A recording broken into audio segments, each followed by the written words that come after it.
स्थापना दिवस मनाउँदै गर्नुभएकोमा प्रेस सेन्टरलाई म शुभकामना व्यक्त गर्न चाहन्छु।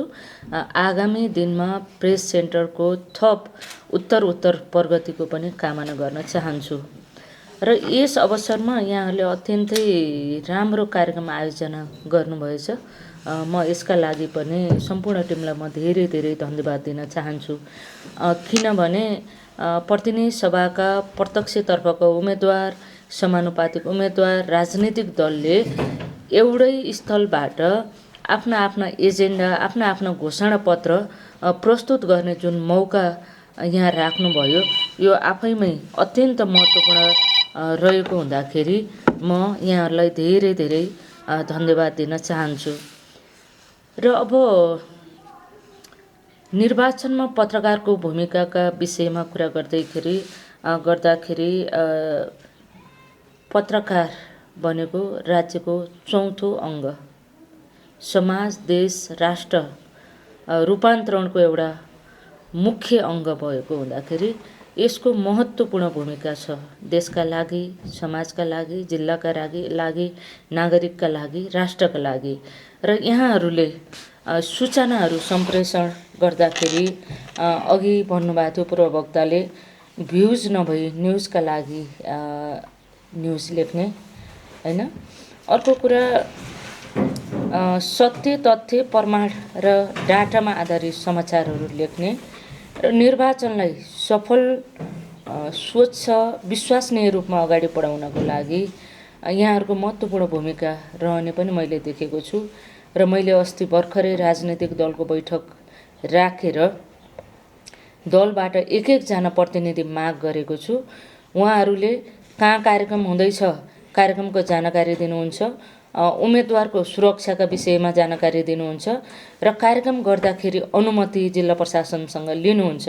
त्यो हिसाबले हामीले एक एकजना दलबाट प्रतिनिधि माग गरेका छौँ र कतिपय दलले दिन पनि बाँकी छ, त्यो चाहिँ यहाँहरूले दिनुहोला, म पनि फलोअप गराउँला।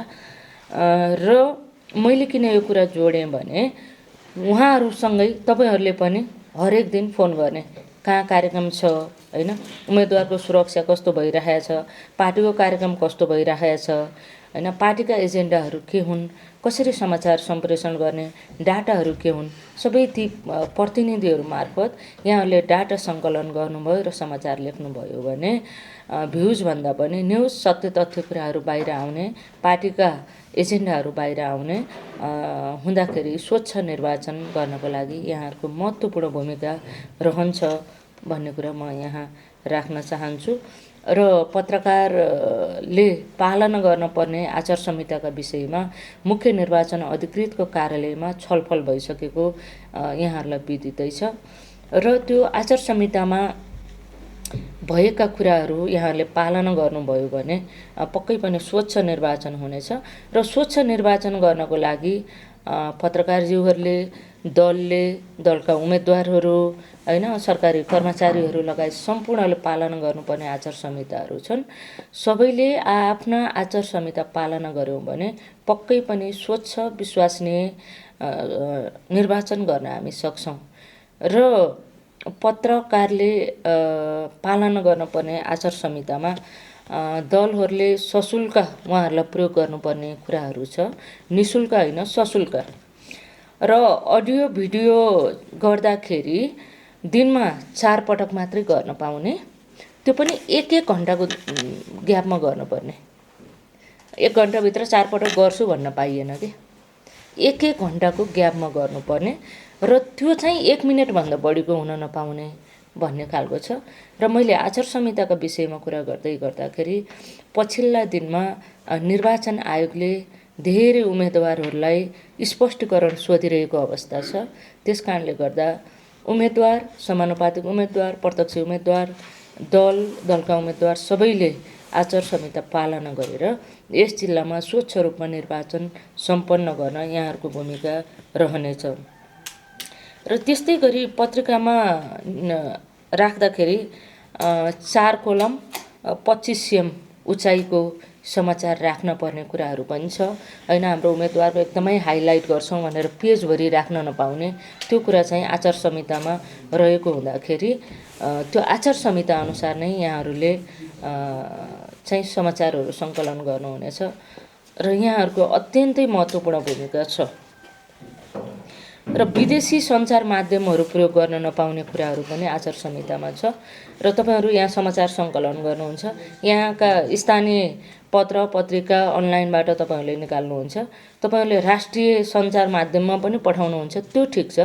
तर यहाँको समाचार विदेशी सञ्चार माध्यममा प्रयोग गर्न नपाउने कुराहरू आचार संहितामा छ। यो कुरालाई पनि यहाँहरूले ध्यान दिनुहुनेछ। र अब अलिकति यो निर्वाचनसँग सम्बन्धित कुरा गर्दाखेरि हामीले सुरक्षा व्यवस्था अत्यन्तै सिस्टमेटिक ढङ्गले व्यवस्थापन गरेका छौँ र कार्यक्रममा यहाँ राजनैतिक दलका उम्मेदवारहरूलाई म के अनुरोध गर्दछु भने सुरक्षा व्यवस्थाका लागि जिल्ला प्रशासनमा यहाँहरूले माग गर्नुहोला।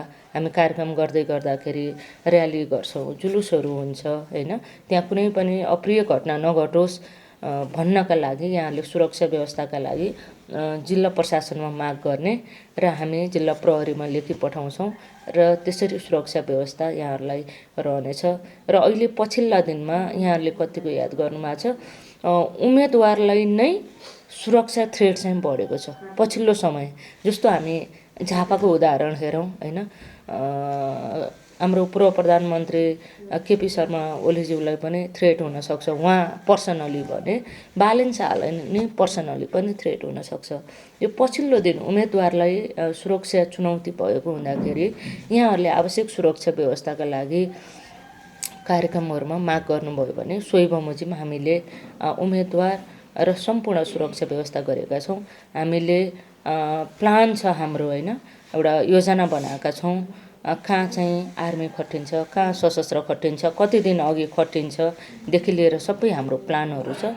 सोही बमोजिम हामीले सुरक्षा परिचालन गर्नेछौँ र यहाँहरू मतदाता प्रत्यक्षतर्फ उठ्नुभएको उम्मेदवार, समानुपातिकतर्फ उठ्नुभएको उम्मेदवार, दल लगायत हामी सम्पूर्णलाई नै सुरक्षित राख्ने हिसाबले हाम्रा सुरक्षा योजनाहरू बनेको कुरा पनि म आज यो छलफलमा राख्न चाहन्छु। र अब पत्रकारज्यूहरूको कुरा गर्दाखेरि यति महत्त्वपूर्ण भूमिका छ, जुलुस पनि भन्नुहुन्न है, त्यहाँ पुगिहाल्नुहुन्छ।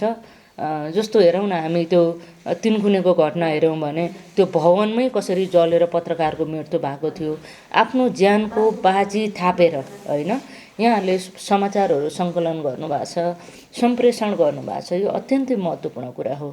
र अब जिल्लातिर आउँदै गर्दाखेरि समाज रूपान्तरण, समाज परिवर्तन, समाजलाई प्रगतिशील मार्गतिर अगाडि बढाउनको लागि पत्रकारको महत्त्वपूर्ण भूमिका छ।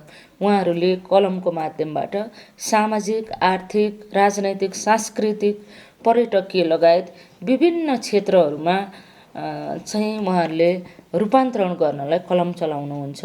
यसका लागि पनि म यहाँलाई धन्यवाद दिन्छु। धेरै यो हिसाबले पनि अहिले पछिल्ला दिनमा, पहिला के थियो मलाई ठ्याक्कै थाहा भएन, म आइसकेपछि अलिकति समाज परिवर्तन गर्ने, नागरिकका समस्याहरू सरकार समक्ष र सरकारका कार्यक्रमहरूलाई नागरिक समक्ष एउटा पुलको रूपमा यहाँहरूले प्रवाह गरिदिनु भएको छ। यसले गर्दा पनि समाज परिवर्तन भएको छ, सरकार सशक्त भएको छ, सचेत भएको छ। यो कुराको लागि पनि म यहाँलाई धेरै धेरै धन्यवाद दिन चाहन्छु। र मेरो अझ थप एउटा के अनुरोध छ पत्रकारज्यूहरूलाई भने यहाँको सम्भावना के हो, त्यो सम्भावना पुरा गर्न कसको भूमिका हो त? नेपाल सरकारको हो कि, दलको हो कि होइन, नागरिकको हो कि? सबैको आफ्नो कर्तव्य हुन्छ। ती कर्तव्यहरू अधिकार खोज्दै गर्दाखेरि कर्तव्यहरूलाई पनि उजागर गरिदिनु भयो भने सबै व्यक्तिहरू आफ्नो कर्तव्यप्रति पनि सचेत हुन्छन् भन्ने कुरा राख्दै पुनः यहाँहरूको यो प्रेस सेन्टर आगामी दिनमा अझै उत्तर प्रगति होस्। हाम्रो यस जिल्लाका पत्रकारज्यूहरूले यति राम्रो न्युज कभर गर्नुहुन्छ, भोलिका दिनमा आज जसरी यहाँहरूको राम्रो सन्देश बाहिर गइरहेको छ, भोलिका दिनमा अझै राम्रो होस् भन्ने शुभकामना व्यक्त गर्दै मेरो आफ्नो भनाइ यहीँ अन्त्य गर्छु। हस्, धन्यवाद।